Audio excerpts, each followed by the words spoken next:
अस्सलाम वालेकुम। आज हम हल करने लगे हैं चैप्टर नंबर 12 हाइड्रोकार्बन। उसकी सारी मशक आज हम हल करेंगे। जैसे कि पहले भी मैं आपके सामने रिटन फॉर्म में पेश करता हूं, तो कॉपी पेंसिल निकाल लें। हम हल करने लगे हैं चैप्टर नंबर 12 हाइड्रोकार्बन की मशक। जी, तो इस मशक का पहला सवाल है, सैचुरेटेड और अनसैचुरेटेड हाइड्रोकार्बन्स में फ़र्क करें। तो पहले तो ये फ़र्क आपको समझ होना चाहिए कि सैचुरेटेड से मुराद होता है कि जो फुल हो, मुकम्मल हो, भरा हुआ हो, यानी जिसमें मज़ीद गुंजाइश ना हो। तो सैचुरेटेड से मुराद होती है कि जिसमें मज़ीद गुंजाइश। अब यहाँ की क्योंकि बात हो रही है हाइड्रोकार्बन्स की, तो इसमें कार्बन के ऊपर हाइड्रोजन्स की मज़ीद गुंजाइश जब नहीं होगी और हाइड्रोजन्स पूरी होंगी तो वो होगा सैचुरेटेड। यानी जब सारे सिंगल बॉन्ड होते हैं तो आपको पता है हाइड्रोजन उसमें मैक्सिमम होते हैं। कार्बन के साथ जितने हाइड्रोजन आ सकते हैं वो मैक्सिमम होते हैं जब सारे सिंगल बॉन्ड होते हैं। तो इसलिए जब सारे सिंगल बॉन्ड होंगे, जैसे कि अल्केन में होता है, तो वो होते हैं सैचुरेटेड। और जब डबल या ट्रिपल बॉन्ड मौजूद हों, जैसे कि अल्कीन और अल्काइन में होते हैं, तो वो होते हैं अनसैचुरेटेड। तो इसका जवाब आप कैसे लिखेंगे कि सैचुरेटेड हाइड्रोकार्बन जिनमें कार्बन एटम की चारों वैलेंसीज दूसरे कार्बन एटम के साथ सिंगल बॉन्ड बनाए सैचुरेटेड हाइड्रोकार्बन कहलाते हैं। और अनसैचुरेटेड के लिए आप लिखेंगे कि वो हाइड्रोकार्बन जिनमें दो कार्बन एटम एक दूसरे के साथ डबल या ट्रिपल बॉन्ड के ज़रिए जुड़े हुए हों, तो इसको अनसैचुरेटेड हाइड्रोकार्बन कहलाते हैं। अब दूसरा आप फ़र्क लिखेंगे कि अल्केन्स सैचुरेटेड हाइड्रोकार्बन है और इनका जनरल फार्मूला आपको पता है CnH2n+2 है। और अल्कीन और अल्काइन जो है वो अनसैचुरेटेड हाइड्रोकार्बन है और इनका जनरल फार्मूला जो है वो अल्कीन का आपको पता है CnH2n होता है और अल्काइन का है CnH2n-2। तो नीचे दो मिसालें भी आप दे दें तो अच्छा हो जाएगा था जी। तो क्वेश्चन नंबर 2 है कि एक कंपाउंड 4 कार्बन एटम्स पर मुश्तमिल है जिनमें एक ट्रिपल बॉन्ड है, तो इसमें कितने हाइड्रोजन एटम होंगे। यानी 4 कार्बनों पर मुश्तमिल एक कंपाउंड है और उसमें हाइड्रोजन आपने बताने हैं। तो ट्रिपल बॉन्ड की मौजूदगी से जाहिर होता है कि ये एक अल्काइन है। तो अल्काइन का जनरल फार्मूला आपको पता है CnH2n-2 होता है। लिहाजा इस कंपाउंड का मॉलिक्यूलर फार्मूला C4H6 होगा, यानी इसमें 6 हाइड्रोजन एटम होंगे। क्वेश्चन है कि अल्केन पैराफिन क्यों कहलाते हैं। तो पहले तो आप ये ध्यान में रख रहे हैं कि अल्केन जो हैं इनमें तमाम कार्बन आपस में सिंगल बॉन्ड के ज़रिए से जुड़े होते हैं, कोई डबल बॉन्ड इसमें मौजूद नहीं होता। और आपको पता है जो सिंगल बॉन्ड होते हैं सिग्मा बॉन्ड, वो मजबूत बॉन्ड होते हैं और वो नहीं टूटते। अब जब वो टूटते नहीं हैं तो फिर वो रिएक्शन भी नहीं करेंगे। यानी अल्केन्स जो हैं क्योंकि उनमें सिंगल बॉन्ड जो है वो नहीं टूटेगा, तो अल्केन जो है वो रिएक्शन में भी हिस्सा उस तरीके से नहीं लेंगे जिस तरीके से अल्कीन या अल्काइन लेते हैं। तो इसका जवाब बनेगा कि सादा तरीन हाइड्रोकार्बन अल्केन है। तो इन कंपाउंड में तमाम कार्बन एटम के दरमियान बॉन्ड सिंगल होते हैं, जिसका मतलब है कि कार्बन एटम सैचुरेटेड होते हैं, इसलिए ये कम रिएक्टिव होते हैं। इसी वजह से अल्केन पैराफिन्स भी कहलाते हैं। पैरा का मतलब होता है कम और एफिन का मतलब होता है एफिनिटी या रिएक्टिविटी, यानी यही वजह है कि अल्केन्स को पैराफिन्स भी कहा जाता है। नेक्स्ट क्वेश्चन है क्वेश्चन नंबर 4, अल्कीन्स की हाइड्रोजनेशन के बारे में आप क्या जानते हैं। तो पहले तो आपको हाइड्रोजनेशन बता देता हूं कि हाइड्रोजनेशन से मुराद होता है कि हाइड्रोजन दाखिल करना, यानी जहां पे आपको पता है डबल या ट्रिपल बॉन्ड मौजूद हो तो उसका डबल दूसरा या जो तीसरा ट्रिपल बॉन्ड होता है उसको तोड़ के वहां पे हाइड्रोजन जो है वो दाखिल किए जा सकते हैं। तो इसका जवाब बनेगा कि सैचुरेटेड कंपाउंड बनाने के लिए कैटलिस्ट जैसे कि निकल और प्लाटीनियम की मौजूदगी में अनसैचुरेटेड हाइड्रोकार्बन में मॉलिक्यूलर हाइड्रोजन दाखिल करना हाइड्रोजनेशन कहलाता है।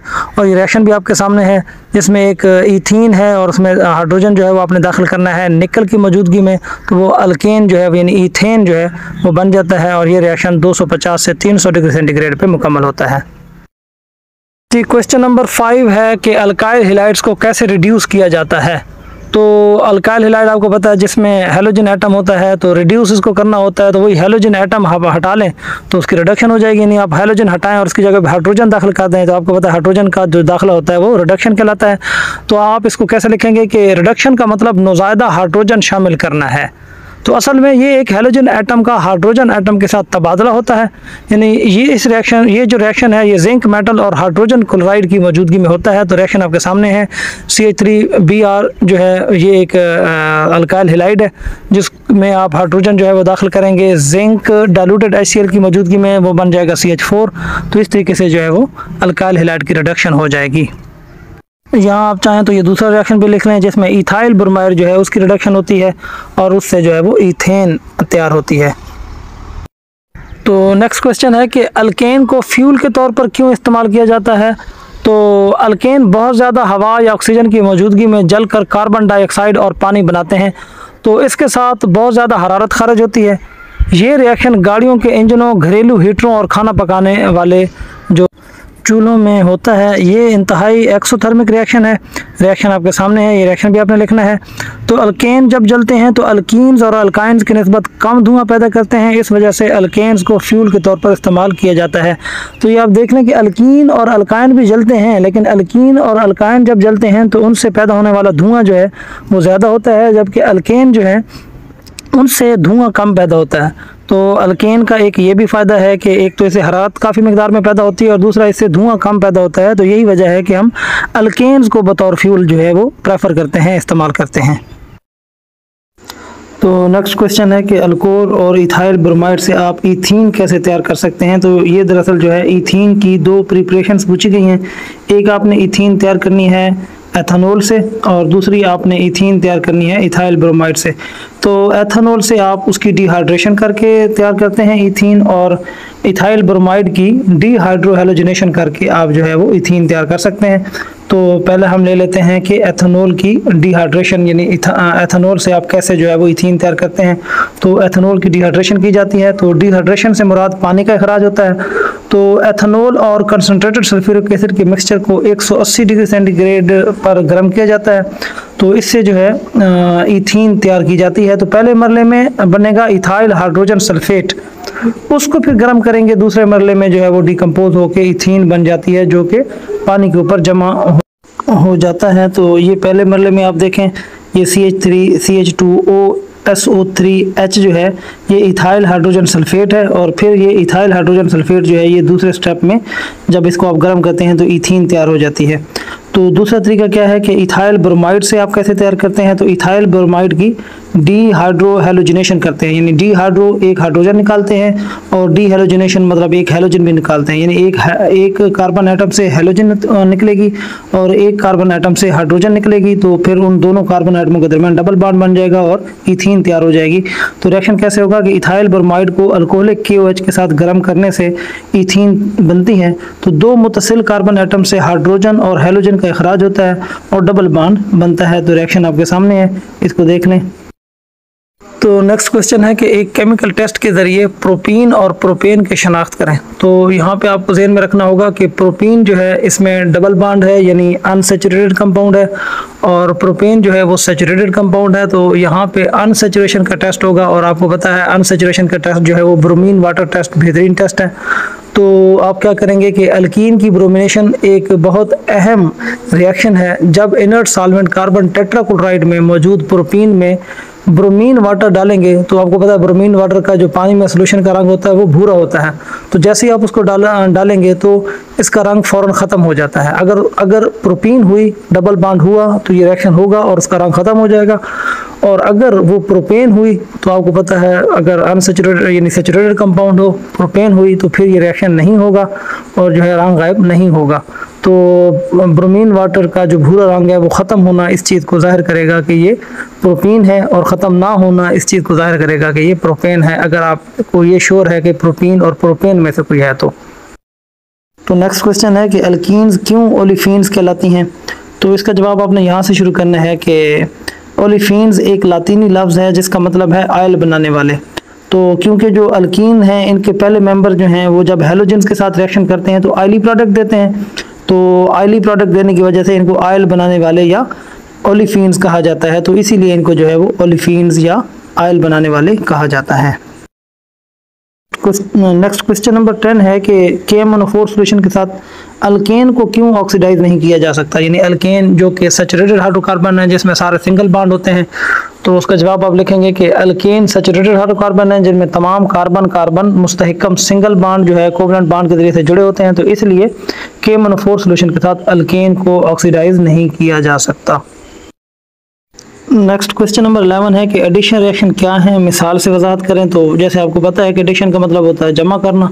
तो ये ऐसे रिएक्शन होते हैं जिसमें जो है वो आप डबल बॉन्ड को तोड़ते हैं या ट्रिपल बॉन्ड को तोड़ते हैं और उसकी जगह पे कुछ एटम दाखिल करते हैं। तो जवाब आप ऐसे लिखेंगे कि एडिशन रिएक्शन ऐसे रिएक्शन हैं जिसमें अनसैचुरेटेड कंपाउंड में चंद रिएजेंट्स जैसे कि हाइड्रोजन, क्लोरीन वगैरह शामिल करने से प्रोडक्ट बनती है। इसमें प्रोसेस में डबल बॉन्ड में से एक बॉन्ड टूटता है और दो नए बॉन्ड बनते हैं। मिसाल के तौर पर सैचुरेटेड कंपाउंड बनाने के लिए कैटलिस्ट निकल और प्लैटिनम की मौजूदगी में अनसैचुरेटेड हाइड्रोकार्बन में जब हाइड्रोजन दाखिल की जाती है तो ये ऐसे रिएक्शन होता है। नीचे रिएक्शन भी लिखा हुआ है जिसमें जो है वो अल्कीन में हाइड्रोजन जो है वो दाखिल की गई है निकल कैटलिस्ट की मौजूदगी में, तो फिर उससे अल्केन तैयार हो जाता है।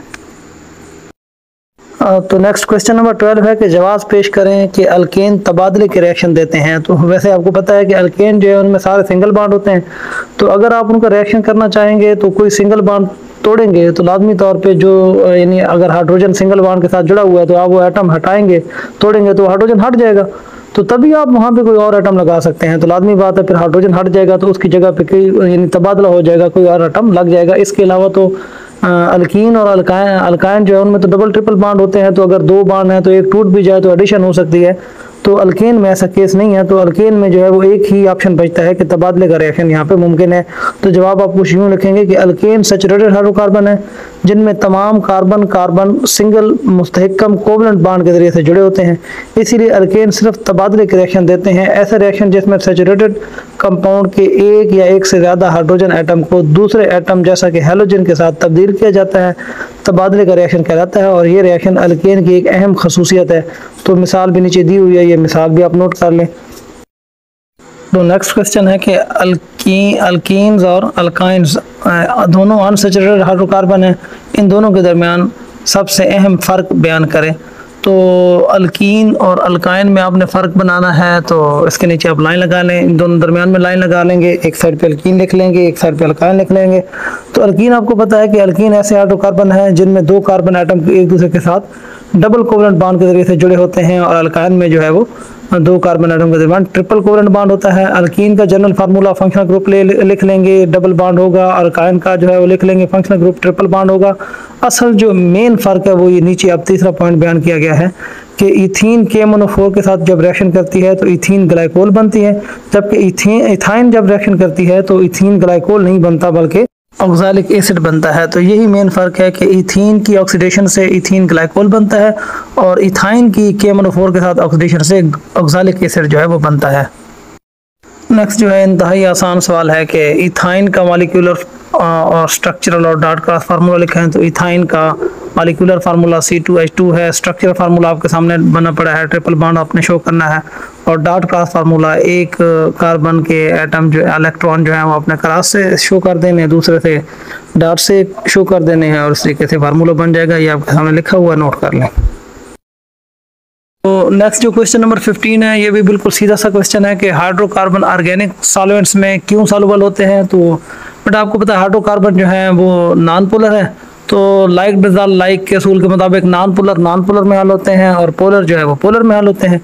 तो आप जवाब लिखेंगे कि लाइक डिजॉल्व लाइक के असूल के मुताबिक पोलर सॉल्वेंट्स जो है वो पोलर में, जबकि नॉन पोलर सॉल्यूट्स जो है वो नॉन पोलर सॉल्वेंट्स में हल होते हैं। इसलिए हाइड्रोकार्बन जो कि नॉन पोलर कंपाउंड्स हैं तो नॉन पोलर ऑर्गेनिक सॉल्वेंट्स में हल होते हैं। नेक्स्ट क्वेश्चन नंबर 16 है अल्केन्स की तिब्बी खसूसियात बयान करें। तो पहली खसूसियत आप लिखेंगे कि अल्केन कंपाउंड की होमोलोगस सीरीज बनाते हैं। तो इस सीरीज के पहले 5 मेंबर गैसेस हैं। तो कार्बन 6 से लेके 10 तक कार्बन वाले जो कंपाउंड्स हैं वो अल्केन माया, जबकि इससे बड़े जो है वो ठोस हालत में पाए जाते हैं। दूसरा पॉइंट आप लिखेंगे कि ये नॉन पोलर हैं, इसलिए पानी में इनसॉल्युबल लेकिन ऑर्गेनिक सॉल्वेंट्स में सॉल्युबल होते हैं। तीसरा जो इसकी खसूसियत है कि वो अल्केन्स का मॉलिक्यूलर साइज़ बढ़ने से इनकी डेंसिटी में बतदरीज इजाफा होता है। चौथा पॉइंट जो बनेगा कि अल्केन के मॉलिक्यूलर साइज़ में इजाफे के साथ इनके मेल्टिंग और बॉइलिंग पॉइंट में भी बतदरीज इजाफा होता है, और ये अल्केन के मॉलिक्यूल्स में कशिश की फोर्सेस में इजाफे की वजह से होता है। तो पांचवा पॉइंट लिखेंगे कि जैसे जैसे अल्केन्स का मॉलिक्यूलर साइज़ बढ़ता है ये ज़्यादा विस्कस होते जाते हैं। छठा पॉइंट बनता है कि मॉलिक्यूलर साइज़ में इजाफे से अल्केन जल्दी आग नहीं पकड़ते, जिसका मतलब है कि ये इन्हें जलाना मुश्किल होता है। यानी जैसे जैसे अल्केन्स में कार्बन एटमों की तादाद बढ़ती जाती है तो इनको जलाना मुश्किल होता है। गैसेस को जलाना बिल्कुल आसान है, अगर कम कार्बन वाले जो है वो हाइड्रोकार्बन्स हों तो उनको जलाना निस्बतन थोड़ा मुश्किल है, लेकिन ज़्यादा अगर जो है वो हैवी कार्बन वाले एटम होंगे तो उनको जलाना सबसे ज़्यादा मुश्किल होता है।